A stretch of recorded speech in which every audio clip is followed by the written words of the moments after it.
Last night's hearing was the last presentation we will get from the committee until September. They have laid out what evidence they have for the time being. Now, the question is, what does the Department of Justice do? I'm joined now by Ian Bassin, former associate White House counsel, who just co-authored a piece arguing that Merrick Garland's job in weighing a Trump indictment is not to heal the nation. And Danya Perry, former deputy chief of the criminal division for the Southern District of New York, co-author of the Brookings report, Trump on Trial, a guide to the January 6 hearings and the question of criminality. Ian, let me start with you because I thought your piece in the New York Review of Books was really good.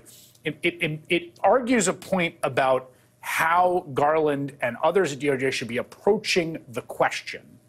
And I think there's sort of roughly two ways, right? One is approach this like a normal criminal case. If you have the factual predicate, you open an investigation. If you think a crime is committed that you can get a conviction, you do it. The other is, this is a unicorn. This is a first in American history. You got to think of all the democratic and institutional equities at play. And you kind of come down on the first, on the former. Why?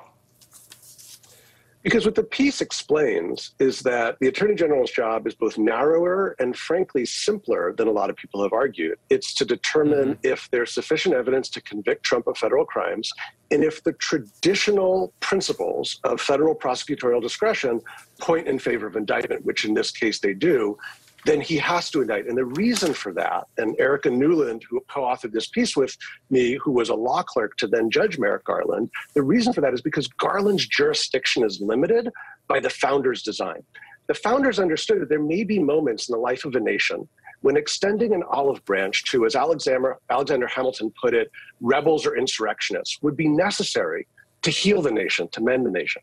But the founders said the only person, the only office that should have the power to do that is the presidency through the pardon power, because it required a position that could weigh all of the complicated factors that would go into making such a decision. And if Merrick Garland were to decide to abstain because of these sort of special unicorn case considerations, he would essentially be usurping from the president a power that the founders vested solely in the president, and that courts have said the president cannot delegate to anybody else.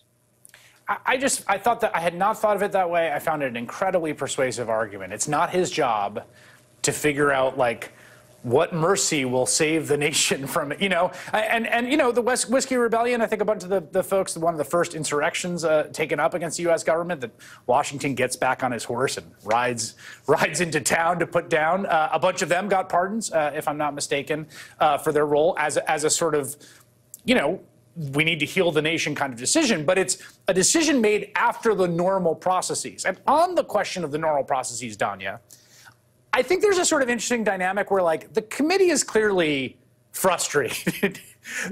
I mean, they clearly think DOJ is not doing enough. I mean, here's Luria today on Morning Joe on MSNBC giving her comments, her thoughts on the Department of Justice. Take a listen. I sure as hell hope that Merrick Garland has an open criminal investigation into Donald Trump. I mean, with what we've laid out there, no one needs to wait for some formality from our committee to have that ball in motion. Danya, clearly Merrick Garland is also, in his own way, I think, kind of frustrated. Like, you guys get to put on your show. You don't have an adversarial system. You don't have the rules of federal criminal procedure, evidentiary thresholds, and we have to do the real thing here, which is not screw this up.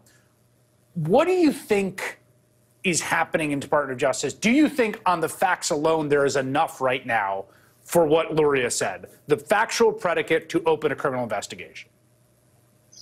There's overwhelming factual predication to open an investigation. I also found Ian's piece very interesting, and I learned a lot about sort of the long view, the long historical view for the AG's role here.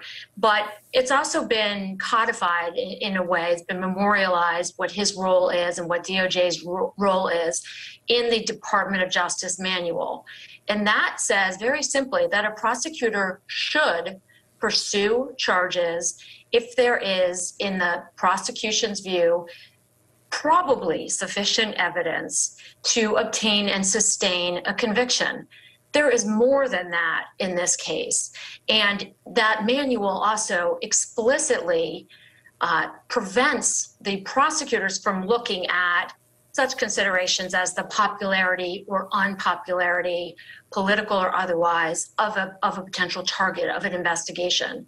So I think there are many reasons why Merrick Garland, of course, is looking at this, as he himself has said, very seriously, but really should follow the rules that apply in every single prosecution in this country and do what the facts very clearly counsel here, which is do this investigation, do it thoroughly, but get it done, because time is in fact running short.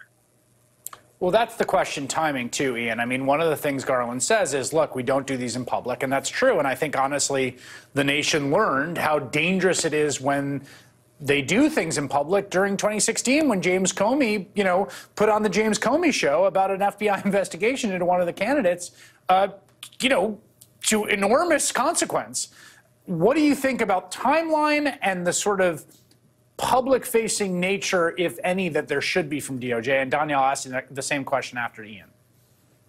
Well, I think Ben Wittes has a good piece in Lawfare this week explaining that actually the timeline here looks relatively standard for a case of this complexity and reminds us that in 1974, when the first big three of Nixon's aides were put on trial, it was almost 2 years after the break-in. And ultimately, the decision about what to do with Nixon in terms of his legal fate came 2 years later as well. And as we were preparing the piece for the New York Review of Books, we looked deeply into the Watergate special prosecutor's considerations then.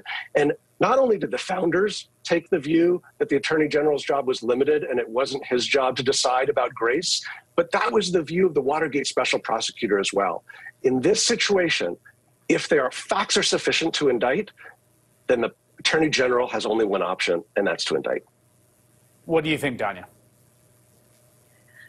I think that, the timeline, I take Ian's point. I think that probably is exactly right in the normal course. But as embedded in your earlier question, this case is a unicorn in some ways, and the DOJ cannot proceed in the way as it normally does, which is a bottom-up approach, pick off the low-hanging fruit, cooperate up, take its time.